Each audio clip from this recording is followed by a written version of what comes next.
I, man, can you imagine being this woman's husband and you're out there breaking your back trying to get yourself promoted and make more money so you can give it to your family and to make them feel good, and you open your TikTok app and you see your wife talking about how she has doing all this unpaid labor and how you're basically abusing her? Can you believe this crap?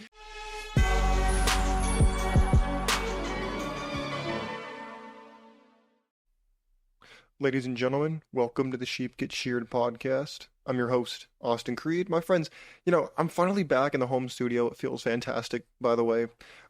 So if the sound sounds a little different, it's because I finally got a Shure microphone. It's going to be a little bit of an adjustment. I've been playing with it for about an hour and a half, so hopefully it sounds good in my headphones right now. Hopefully it sounds fine to you. On the flip side, but now that we're finally back and we have all the bells and whistles back again, we're going to get back to business as usual. And I don't know, maybe some of you like just hearing the audio only. For me, I kind of miss the camera. I miss talking with you. I know that you're not physically here in the studio, but it's just different. I prefer kind of almost looking at, I imagine looking into the camera like I'm talking to a dear friend or somebody that means a lot to me. So it's just nice to have that back. But anyways, enough with the sentimentality. Let's get into the business at hand. Today we're going to be discussing a topic that I was actually contemplating on the plane, my ride back. And it was concerning a lot of men are very traditional. And in their pursuit to embrace tradition, a lot of men don't realize the freedom they have at their fingertips. A lot of men don't think, oh, you know what? I'm going to just chase tradition instead of saying, I have this vast ocean of opportunity and I'm sitting on the beach and I'm looking out at it, but everybody just wants the tradition. Now, some of us want the tradition because of what we see our grandparents or parents have or talked about on social media and it's glorified in some capacity. And other people want tradition because they think that that's what they should want. When I would care to wager that a lot of people, they only go for tradition because they fear the alternatives. They fear blazing their own trail. They fear going down a path that not many people have gone down, and they fear any kind of uncertainty because they think that, oh, I'm going to cling to this rock of a marriage. I need to find my other half. I need any number of these really propagandist type sayings. A lot of men fear their own independence. We talk about women being, oh, I'm strong and independent, but most of them are not independent whatsoever. They depend on a man, on Uncle Sam, on their baby daddy, on child support, on alimony, whatever. And they talk about this independence, but they don't live it. Whereas a lot of men, they don't want to live independent of women. They don't want to live independent of the system. They want to kind of have the only real freedom that men want is the desire to be comfortable. And today we're going to talk about embracing this freedom that feminism is given to men. Now, before we jump into that, in case some of you need to be reminded of what it is we're actively running from, or the people that we are avoiding, I would like to show you this video right here. So let's get into this video, and let me know what you have to say. Leave your thoughts and your comments in below about anything we talk about today. I look forward to hearing about it. Let's go. Dating advice from a 51-year-old who used to be a matchmaker. If a guy is trying to decide between you and someone else, they've already decided. Make the decision for them. Do not plan your whole weekend around one guy and one date. Keep your options open. This one's going to be controversial, but don't sleep with somebody on the first date because what do you do on the second date? And don't spend too much time on a dating app. Once you've made a date, get out the door. Don't spend time texting back and forth. Oh, no. Gentlemen, in case you don't know, she's not talking about you. She's not talking about me. She's talking about Chad. She's talking about Tyrone. She's talking about the guys that are people she wants, the guys she finds attractive. You see, one of the common misconceptions when most dudes watch content like this, or content like dating advice or whatever, whether it's pickup guys, whether it's women talking about relationship coaching and whatnot, they think when they hear men, they think them. They think that they're the ones, oh, she's talking to me. Or, oh, she's talking to guys like me. No. You see, you as a man can walk down the street and you probably know how many women you pass on the street. Not because you're a creep, but because you're observant and you see each and every one of them. Even if they're ugly, you see them. Women, on the other hand, they can walk down the street and they'll only see one or two dudes because those dudes caught their eye. Every other dude was just like, oh, he was there? Oh, I didn't even notice that guy. And my friends, that's the one we talk about. She talks about men. She's not talking about you. She's not talking about me. She's talking about the guys in her past, the guys that she's attracted to, the guys who she wishes were giving her a chance. You know, before I go into the next video, I want to tell you guys a little story that happened actually last night. So, one of my friends I've known forever, she has had a hard time with getting and keeping a relationship. She has multiple, health issues and she has a more complicated story than most women have. And if she has excuses, they're actually pretty valid ones, but I'm not here to make excuses for her. What I'm telling you is I don't normally do this. I don't normally explain stuff to people, but her and one of her friends, they just kept asking me. They kept asking me questions like, oh, what do you think about this? Or why do men do this? Or why do men do that? And now, I don't normally answer those questions because they're not going to like the answer and they're just going to get mad at the answer. So I normally don't answer the question. But I said, you know what? Forget about it. I'll just answer the questions honestly. And I had them has anybody ever seen this website called the Female Delusion Calculator? I know some content creators bring it up. At least they used to more than they do now. But I had them take that test and they found out that their expectations were actually a lot higher than they thought they were. And this isn't to insult them or anybody else. It's to give people perspective to get what they want. So let's go back to this video right here, okay? Let's look at this woman right here. She's not ugly, this woman right here. Now, is she old? Yes. Is she ugly? No, not really. Is she attractive? I'd argue no. But at the end of the day, she still has options. Even though she says she's 51, she's got options out here. But there are a lot of men who are choosing freedom that are her age, whether they've been through a divorce, or they've been in a toxic relationship and they're over it, or they've been on dating apps, or they've been ghosted, or whatever. They're going their own way. They're being biblical bachelors. They're being free agents. They're being MGTOW. They're being passport bros. They're going their own way because they're sick and they're tired of the games. They're not dealing with it anymore. They're sick of it. And a lot of women, they don't like that. They like the attention of being approached. But they like it from men they're attracted to. See, you have to understand the game. You gotta understand how this works. If you don't understand that people never talk about the average guy. When women on social media say men, they're not talking about the average guy. They're not talking about me. They're not talking about you. They're talking about the guy who's a Giga Chad, the guy who's attractive, the guy who has money, the guy who is just that guy. And those dudes are actually usually simps. Not all, but they usually are because they don't know any better. They haven't had to get this knowledge. They haven't had to do anything but to really show up.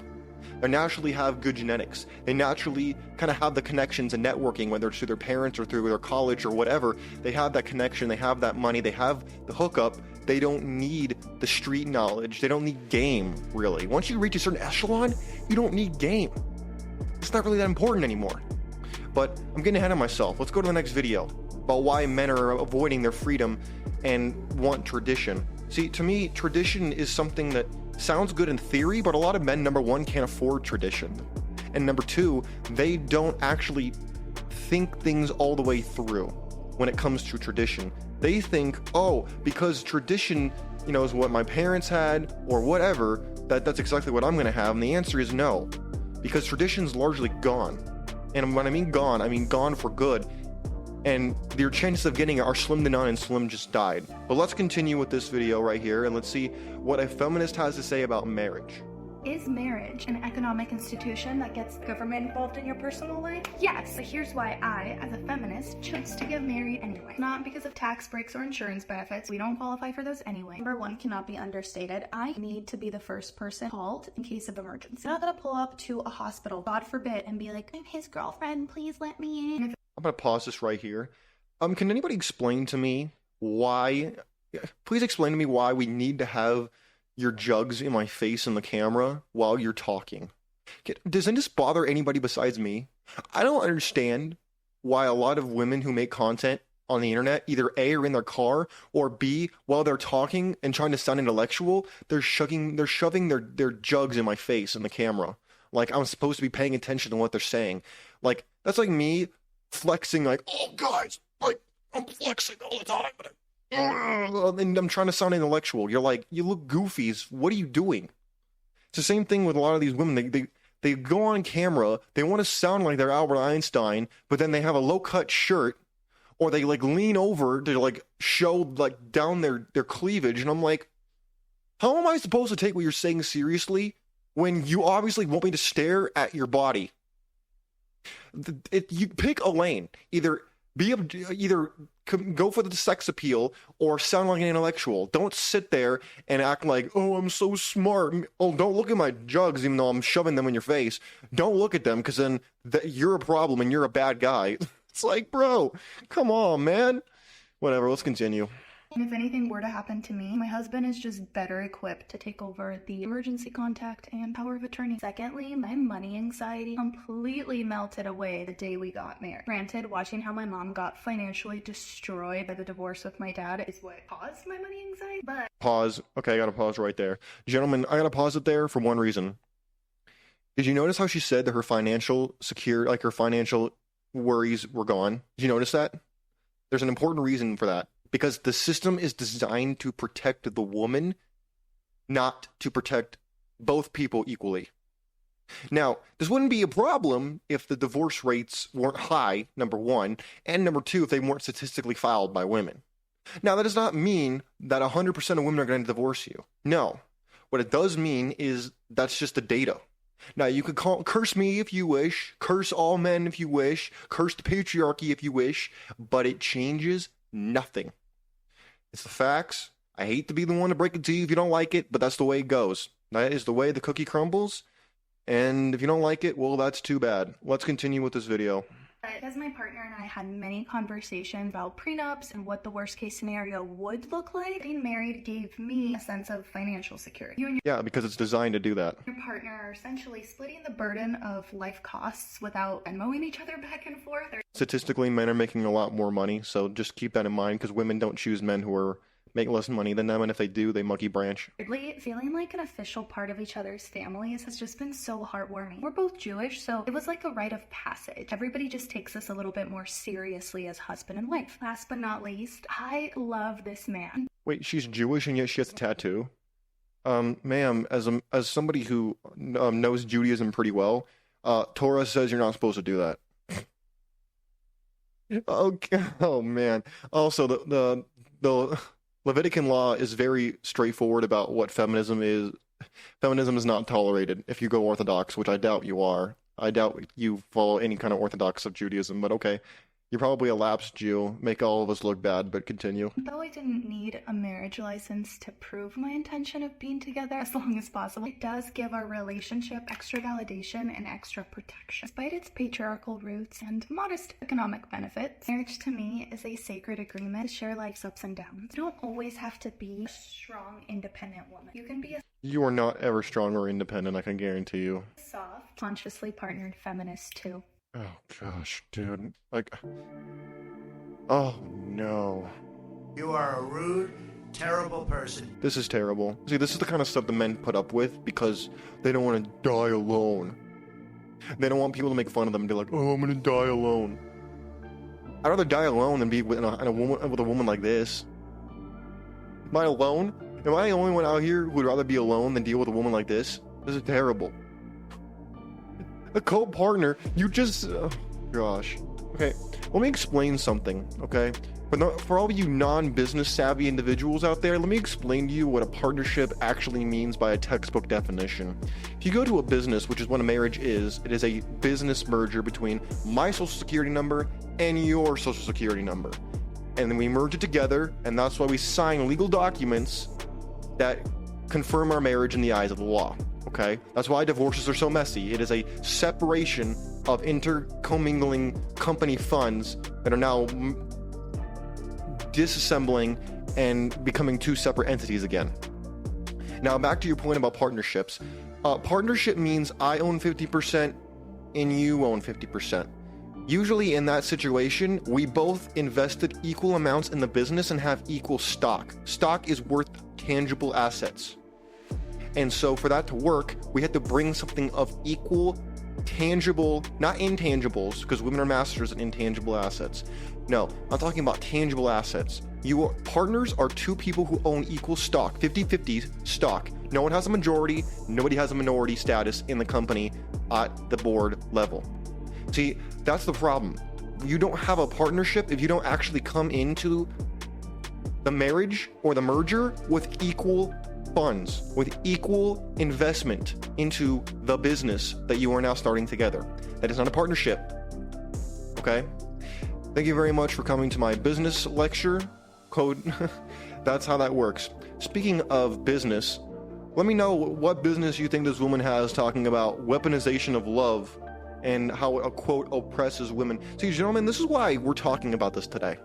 Before we start this next video, this is why we're talking about this. You as a man have been freed by feminism to go your own route. Do what you want to do. You don't have to do what your father did, your grandfather did, what the, quote, traditional route is, because that's the way you lose today, is going down the same road that the government is actively using against you, that actively is statistically going to ruin you financially. And a lot of men have less experience with intimacy than women do, so they're walking into it usually unprepared. See, that's the problem.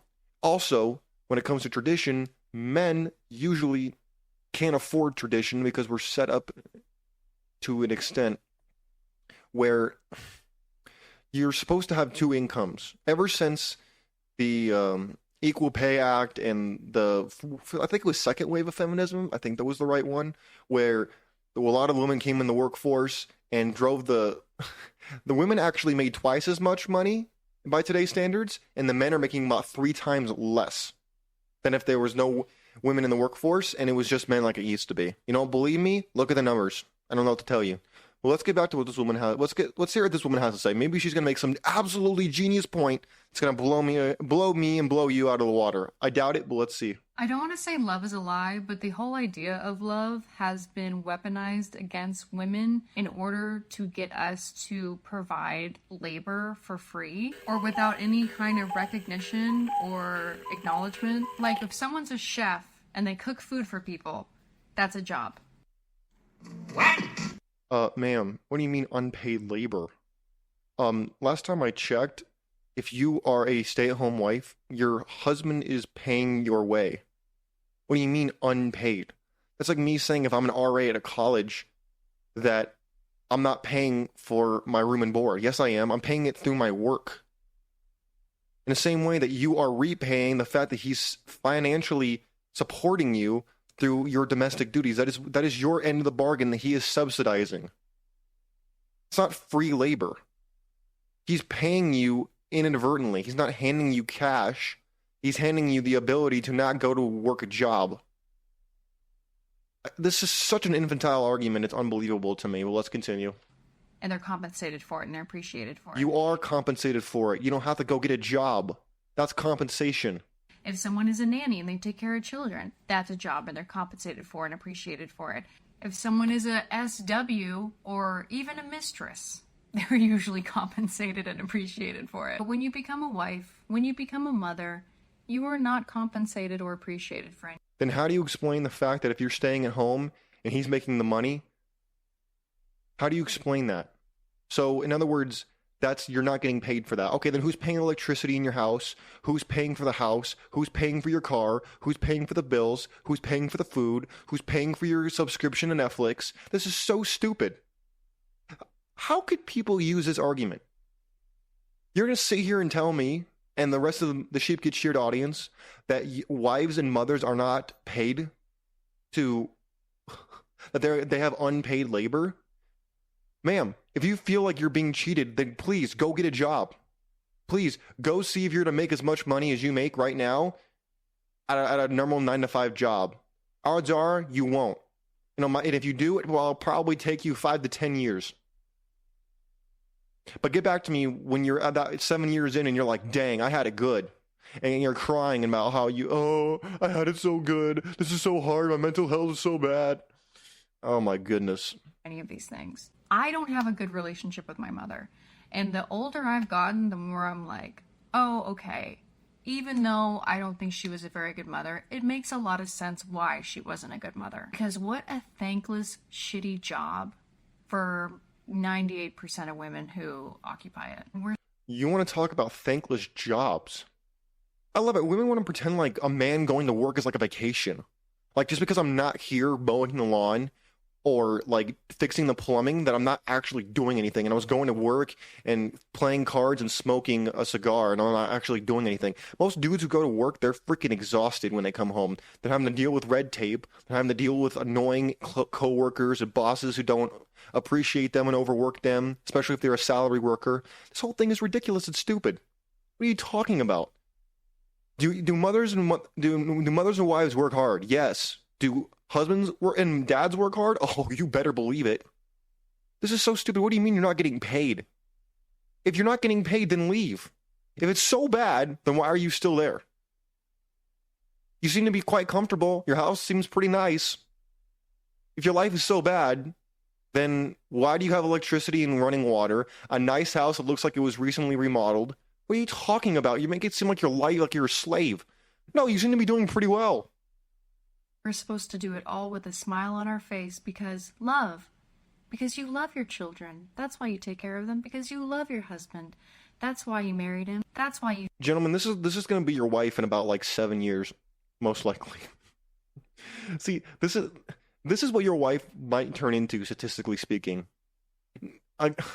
Man, can you imagine being this woman's husband and you're out there breaking your back trying to get yourself promoted and make more money so you can give it to your family and to make them feel good, and you open your TikTok app and you see your wife talking about how she has doing all this unpaid labor and how you're basically abusing her?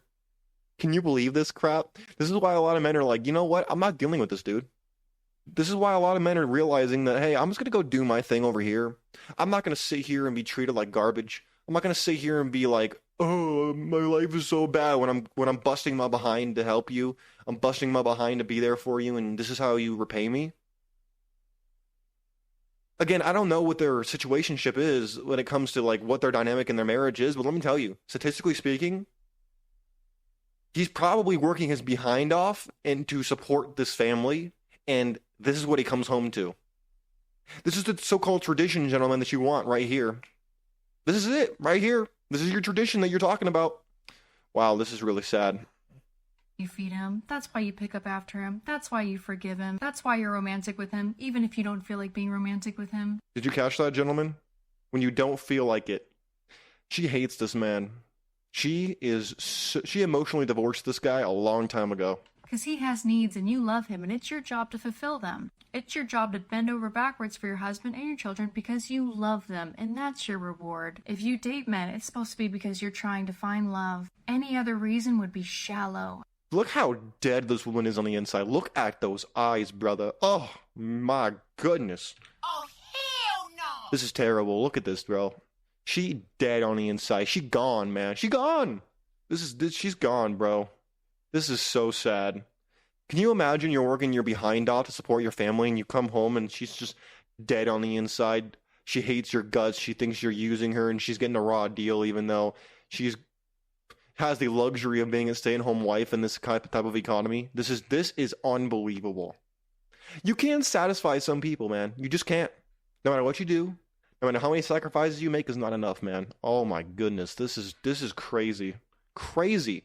And you're a shallow, vapid bitch if you have any other intention or reason to want to date a man. I wonder who poisoned this woman with feminism, by the way. I'm curious who's been talking in this woman's ear. One of her friends probably was the one who told her that this is what she thinks she's going through when she latched onto it. Men, on the other hand, well, they have to ease into love. They're not so prone to love. They're visual creatures. They want someone who's super young. They want someone who's super hot. You know, love isn't so much their thing. Sure. Did you see how she just described the male experience? Like we have it super easy and we're on recruit difficulty? No, ma'am, it's the opposite, actually. Most men would lob off their left nut for love. They would do anything for even the possibility of love. Most men. In fact, they do. They work their entire life in hopes that a woman loves them. Oh, I know you don't believe that because Tyrone didn't do it. Or Pokey didn't love you. But most men out there who are not a Pookie, Tyrone, Chad, and these archetypes we talk about, they do. They'll love you, but you don't want their love. It comes too easy. Oh my goodness, dude! I can't watch this anymore. This is actually getting me sick. Can you imagine? I would love to see what this dude does for a living, that he has to put up with this. This is so bad. This is super sad. But this is what we're talking about. This is why we're talking about this. Because so many men would want a woman like this to be their wife. She doesn't look half bad. But this is what happens. You want to sit here and tell me that most dudes don't want a relationship like what she's describing? Okay, let's take her experience out of it. Let's pretend you're just another guy. You want to have a wife. You want to have a legacy. You want to be like most dudes out here, right? You want to sit here and tell me that you wouldn't work your absolute fingers to the bone to provide for a woman like this? Most men would. At some point in their life, they would, until they figure it out that it's not enough. It's never enough. And gentlemen, this is why I think it's important that we embrace freedom. And we say, okay, I'm going to just stand back and I'm going to decide, okay, do I want to do this? No? Okay, then I don't have to. I could actually blaze my own trail. I could do what I want to do. I don't have to sit here and accept the raw deal of being a stepdad. I don't have to sit here and marry a woman because it's expected of me. No, you don't have to do that anymore. There was a time when you did. And pretty recent history, by the way. Now you don't have to. Now you can do whatever you want to do. But a lot of men, they don't want to blaze their own trail because that takes a lot of work, sacrifice, and risk.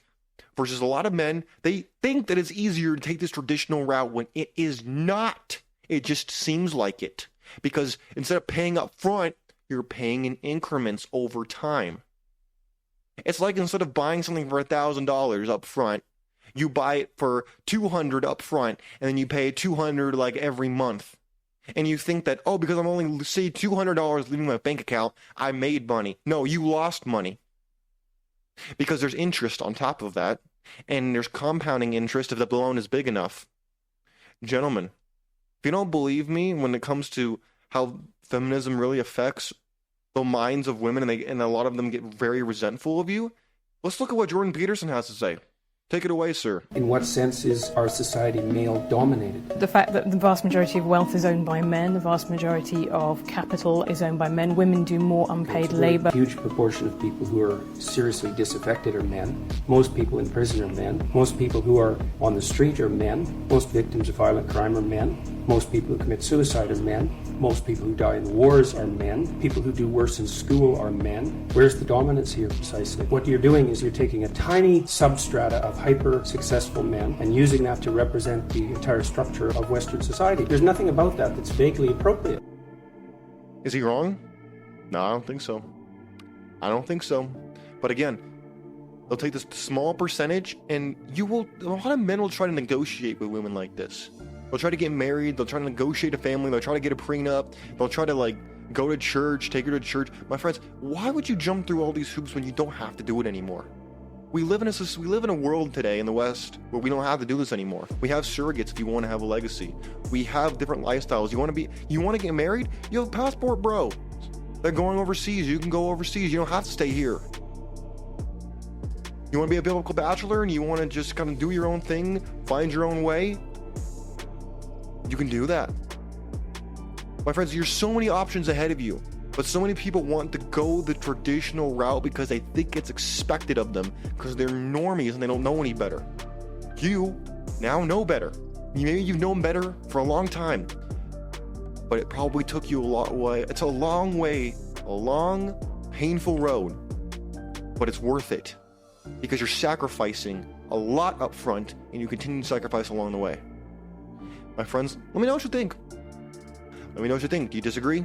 Do you agree? Would you add more? Would you subtract some and take less? What would you do? What do you think? Do you think that you shouldn't embrace freedom, that you should just go down the well-beaten path of tradition? Let me know what you think. I would love to hear it. My friends, in the meantime, I encourage you to think for yourself. I encourage you to, if you liked what you heard, you know what to do. You've been on YouTube. You're the internet long enough to know. And my friends, I encourage you to really break this down, because relationships are very important and they affect every avenue of your life. And that's why it's very important to not fall for just choose the right one BS. No, nobody walks in saying, I didn't choose the right one on purpose. No! Everybody goes in thinking they chose the right one. The real question is, are you going to roll the dice, or are you going to pay the price up front? Take care of yourselves. I'm out of here. Peace.